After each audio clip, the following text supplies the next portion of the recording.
Bélier, bonjour et bienvenue sur ma chaîne pour votre lecture de vie sentimentale pour ces mois d'août et septembre 2020. J'espère que tout le monde se porte très très bien. Je sais, mais j'ai mis beaucoup de temps pour les réaliser, l'étoile. J'ai mis beaucoup de temps pour les réaliser, je suis désolée, mais il y a eu beaucoup de choses qui sont venues interférer dans mon organisation. Donc voilà. Alors, quelques petits rappels. On va faire cette lecture sous la forme du cœur que vous connaissez tous très bien maintenant. Je rappelle simplement que du côté de ma droite à moi, ce côté-là du cœur, c'est la lecture pour vous, Bélier. Et de l'autre côté, c'est la lecture pour votre partenaire. Sentez-vous libre d'interchanger si d'aventure vous vous reconnaissez davantage dans l'autre côté que celui qui vous est destiné. Pour les personnes dont les deux membres du couple sont du même signe, n'hésitez pas à aller voir votre signe ascendant ou même mieux votre signe lunaire ou aussi la Vénus. Quelquefois, on regarde à la Vénus. Ça vous donnera d'autres indications qui vous permettront de mieux déterminer de quel côté vous vous sentez être lié. Les amoureux et 4 de denier. Par partenaire, j'entends celui ou celle qui est dans votre... qui occupe votre tête, qui occupe votre cœur, que vous soyez marié ou non, que vous ayez rencontré cette personne ou pas encore. Ça peut être quelqu'un à qui vous pensez très fortement, quelqu'un sur lequel vous fantasmez. Voilà, c'est la personne qui occupe vos pensées. Et vous sortez ici avec l'empereur.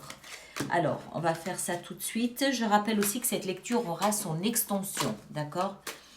On en parlera à la fin de cette première lecture. Allez, on y va, on est parti. Bélier, bélier, bélier, vie sentimentale, août-septembre. Première carte, c'est le point de départ de votre relation. 5 d'épée, conflit. Conflit, jalousie, médisance, colportage, voilà, il y a des mots durs, tranchants, qui sont dits de part et d'autre, qui peuvent blesser l'autre, juste pour le plaisir de blesser, juste pour le plaisir de faire mal. D'accord? Ça, c'est diamétralement opposé à l'amour. C'est méchant, c'est mesquin, ça sert à rien, c'est stérile. C'est des disputes, des conflits inutiles qui n'apportent rien, si ce n'est du conflit. On va voir, on va développer, on comprendra peut-être un petit peu mieux. Les deux suivantes sont votre état d'esprit à vous. Alors, vous hésitez à mener cette relation à l'étape au-dessus.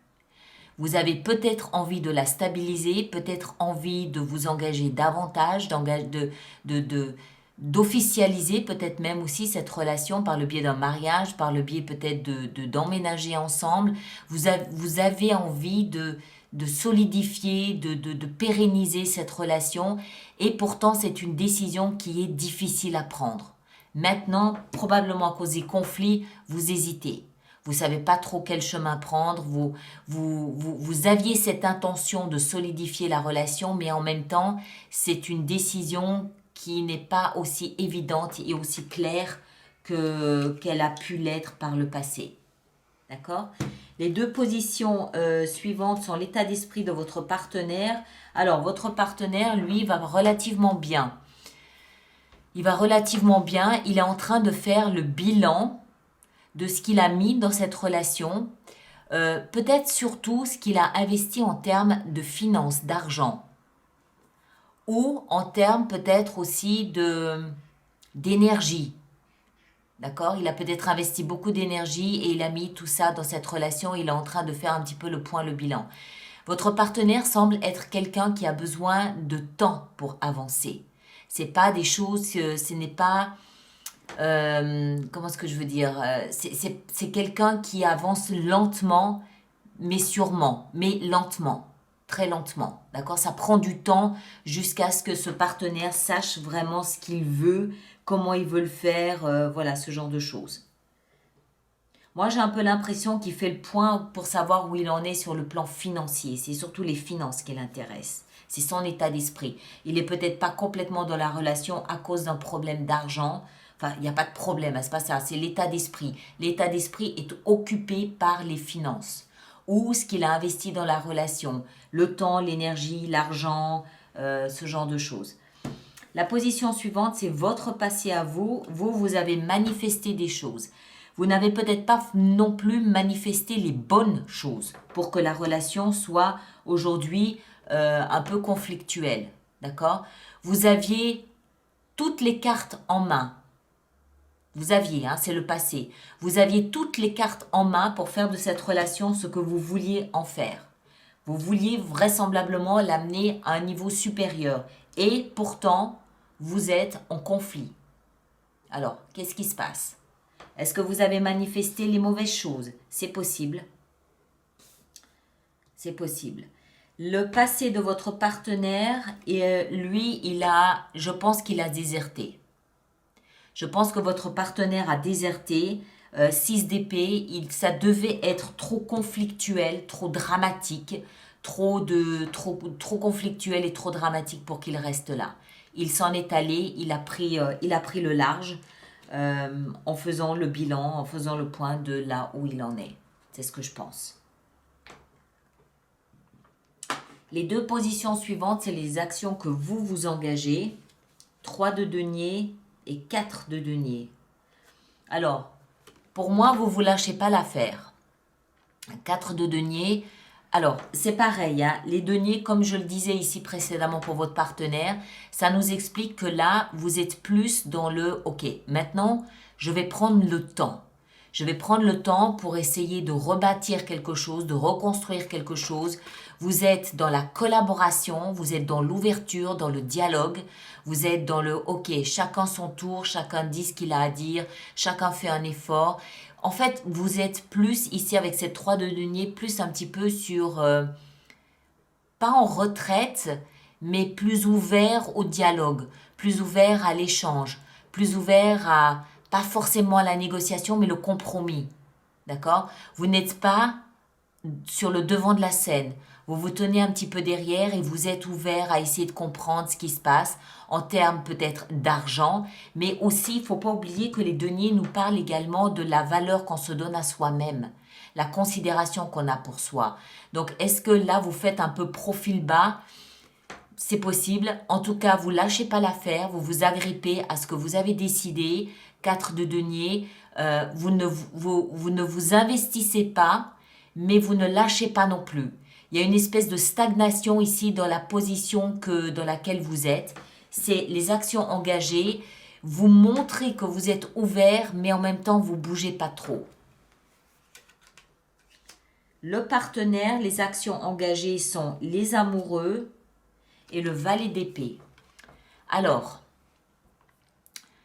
les amoureux peut nous expliquer deux choses. La première, c'est que peut-être que votre partenaire a fait une autre rencontre qui lui correspond mieux, une rencontre qui était destinée. On a ici un homme, une femme et un ange, donc une rencontre qui était destinée. Ou alors votre partenaire, à force de recherche, à force de démarche, s'est véritablement rencontré lui-même. C'est ça aussi les amoureux. C'est aussi, il ne faut pas l'oublier non plus, c'est aussi la décision à prendre. Hein. Une décision délicate à prendre et la décision a été prise. Moi, j'ai plus l'impression que votre partenaire ici a peut-être fait une autre rencontre, mais il a quand même toujours un œil sur vous. Le valet d'épée nous explique qu'il est votre partenaire, vous adaptez en genre, hein, bien sûr, il ou elle, le partenaire, hein, mais ça peut être elle aussi, a peut-être encore un œil qui traîne sur les réseaux sociaux en ce qui vous concerne, regarde si vous lui avez envoyé un message, regarde, enfin voilà, à quel moment vous vous êtes connecté, ce genre de choses-là. Donc, moi, je pense surtout avec ça ici que votre partenaire a fait une autre rencontre, mais garde un œil sur vous, entre guillemets. Alors, pourquoi? Je ne sais pas. Je ne sais pas. D'accord? Il y a peut-être toujours des sentiments, je ne sais pas. Ou peut-être... il y a quand même toujours ici cet investissement hein, que le partenaire a fait avec vous. Et je pense que tant que sa démarche, son travail de bilan n'est pas terminé, ça n'est pas quelqu'un qui peut partir comme ça tout de suite. D'accord? Il y a d'abord cette procédure ici d'analyse qui doit aller jusqu'au bout. Il faut aller jusqu'au bout de ce processus pour après pouvoir lâcher prise et passer, tourner la page, passer à autre chose. Mais il est aussi toujours possible que durant ce processus de bilan, le partenaire se rende compte que finalement, non, la relation avec vous était peut-être quand même quelque chose d'important parce que c'était quelqu'un qui s'était investi pour le long terme quand même, hein. C'est quelqu'un qui a investi quelque chose dans la relation avec vous pour durer longtemps. Donc, voilà. On va voir, on continue. La carte suivante, c'est le conseil qui vous est donné. Roi de denier. Alors, il vous est conseillé d'entrer dans cette posture du roi de denier, c'est-à-dire quelqu'un de très posé, quelqu'un de très calme et quelqu'un de factuel. D'accord? Le roi de denier, c'est une énergie d'un personnage qui ne fait rien sans penser à long terme. C'est quelqu'un, lorsqu'il a investi, que ce soit un denier, que ce soit une énergie, que ce soit son temps, que ce soit son écoute, que ce soit n'importe quoi, il le fait dans le but de pérenniser ce qu'il est en train de construire, de bâtir. Mais c'est quelqu'un qui prend son temps, c'est quelqu'un de posé qui n'a pas peur de manquer. C'est quelqu'un qui s'assure qu'il ne manquera jamais de rien. C'est quelqu'un de très proche de la nature aussi, très proche de ses biens et de ce qui est sain, de ce qui le sécurise. Et en plus, c'est l'énergie du roi, que vous soyez homme ou femme, ça n'a rien à voir. Ça nous indique simplement qu'il faut avoir cette maturité, cette responsabilité. Il faut être assertif là. Boum, c'est comme ça. D'accord? Conseil donné. Le partenaire, le conseil qui lui est donné, punaise, mais vous en avez des deniers, hein? 3 et 6 deniers. 8 de deniers pour le partenaire. En d'autres termes, il faut qu'il se concentre sur ce qu'il est en train de faire. Il doit peaufiner, travailler ardemment à cette relation pour essayer de la comprendre, pour arriver au bout de son... Moi, je crois que c'est ça, le partenaire, qui le caractérise le plus. Cette espèce d'analyse de la situation, cette espèce de bilan de la situation. Où est-ce que j'en suis par rapport à ce que j'ai mis, pas mis? Qu'est-ce que je peux récolter par rapport à ça? Ça, c'est la récolte, c'est la moisson. Elle est bonne, elle est mauvaise. Est-ce que c'est de ma faute, pas de ma faute? Et ici, 8 de denier nous explique que le partenaire, le conseil qui lui est donné, c'est de vraiment s'investir dans ce travail, de réfléchir, de se concentrer dessus, de ne pas lever la tête, de travailler. C'est du développement personnel aussi, ça. À nouveau, j'ai fait un cœur qui ressemble absolument pas à un cœur. Il n'y a rien à faire, j'y arriverai jamais. Voilà, plus ou moins. Bon, c'est pas grave. Voilà, alors la dernière carte ici, c'est l'issue de la relation à ce stade. Et à ce stade, on passe au valet de coupe. En d'autres termes, un tout nouveau départ. Alors, ça peut être avec le même partenaire, malgré les frictions, ou ça peut être avec chacun chez soi. Moi, je ne crois pas. Je sais que la première et la dernière carte nous parlent de la relation en elle-même. Aujourd'hui, la relation est conflictuelle. L'issue possible, c'est un tout nouveau départ émotionnel, dans la douceur, dans la compréhension, dans l'échange, mais ça peut aussi être juste, on va boire un café ensemble. C'est l'apaisement après la tempête. C'est la douceur. D'accord? Donc, la bonne chose, c'est que déjà, il n'y a plus de conflit, on va être en mesure de dialoguer et surtout de parler de ses émotions. D'accord? Il y a des émotions maintenant. Est-ce qu'elles sont passionnées?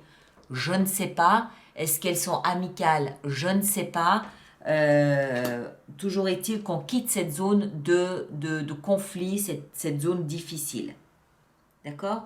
Il semble avoir tous ces deniers ici de part et d'autre qu'il est surtout nécessaire de se poser, denier, hein. On pose son énergie à la terre, on s'ancre à la terre et on réfléchit et on est dans les actes, on est dans les faits. Je montre que l'autre m'intéresse, je montre que je suis désolée, je montre que j'avance, je montre que je progresse et que j'évolue de part et d'autre.